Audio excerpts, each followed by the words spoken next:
Just a short presentation about the marbles we studied here in the villa.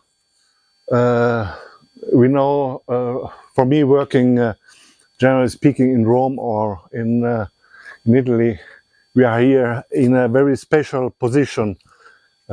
Let's say for me, at the border of the empire. Yeah, and so it's cataloging on a systematic basis the marbles.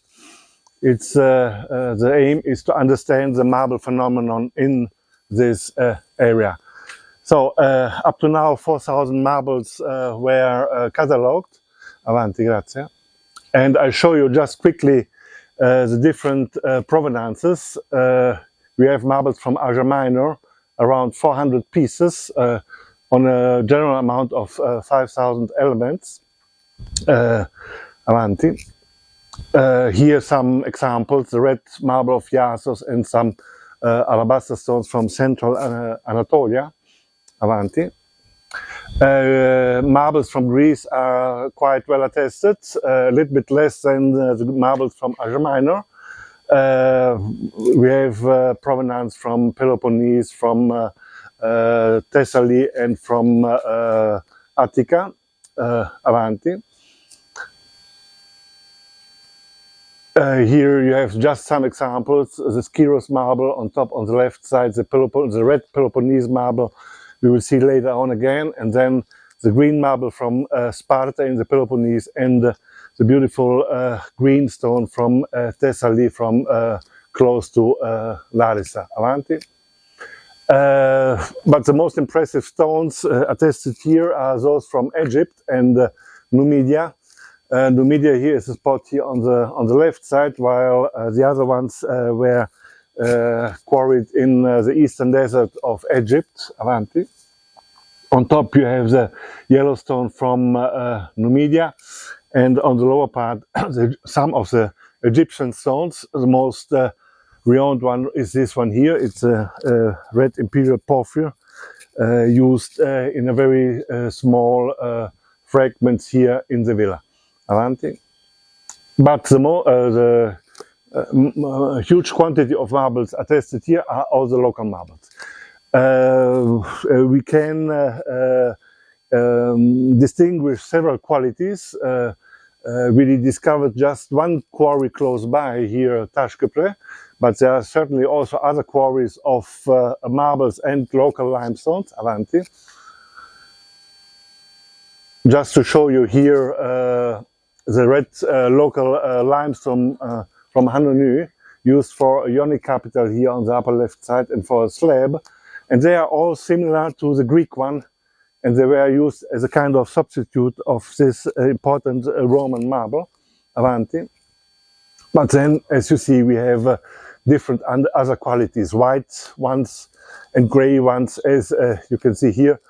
I would say local marbles because I didn't recognize them in other cities close by, but it's not possible to say where they were taken from. Avanti. And all these marbles are well attested in the wall decoration of the room, the hall BB, where 2016 we did the excavations, and especially in the western area where you see all the guys excavating there, a huge amount of fragments were discovered. Avanti. Here just some details. We have many slabs together, but then also some tiles of opus sectile. Avanti.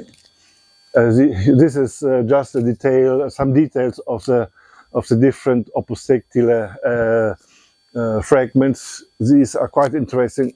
2 small fingers, yeah, not longer than 4 millimeters. So it's very small and important decoration. Avanti. Here we have some larger fragments with tiles connected together, and they allow us to reconstruct some decorative pattern. Avanti. As this one, we were able also to reconstruct the diameter and the size, about 95 centimeters of the square panel, which you must imagine on the wall. Yeah, Avanti. But we have also some other panels of different dimensions. Here you see we put some the 4 small fragments just on some parts avanti, but we were able to reconstruct more or less. I would say this could be a good suggestion of the reconstruction of this panel avanti. But with the colleague Juan, in the last 2 years, we try also to understand the different phases of the villa, trying to understand which wall is connected with the other one. So here we just show you. So I'm speaking also for my colleague Juan, the plan in red of the first villa with 2 peristyles shown by Luisa, and with this so-called anditus or whatever it is here on the western border of the villa, which for us is the limit of the villa. And I would say today we have a kind of confirmation, because our colleague Alejandro discovered exactly more or less in this position here, I would say, the best water channel of the villa.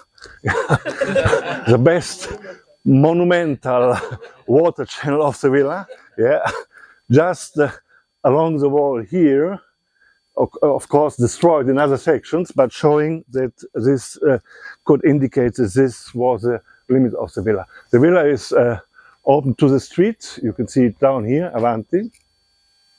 Here we show you some major changes in between the 3rd, 4th century, indicated in green. Avanti, grazie. And there is a 3rd phase, maybe 5th, 6th century, indicated in blue here. Yeah. And so you see, I don't show the other phases indicated by Luisa with the kiln and with the water channels and so on. Avanti. And just I will finish here on this point here. You know, we have the street here going up here to the tepe on the left side, and there is a stilobat present here, running along all the streets. And as you can see in the section, these are in blue the original blocks still in position. There are other down here, and the street is going up in this way. So we can suppose that along the portico, or let's say we can say without doubt that there was a portico, because 2 column bases are still in situ, this one and this one, here and here, covered by a late antique wall.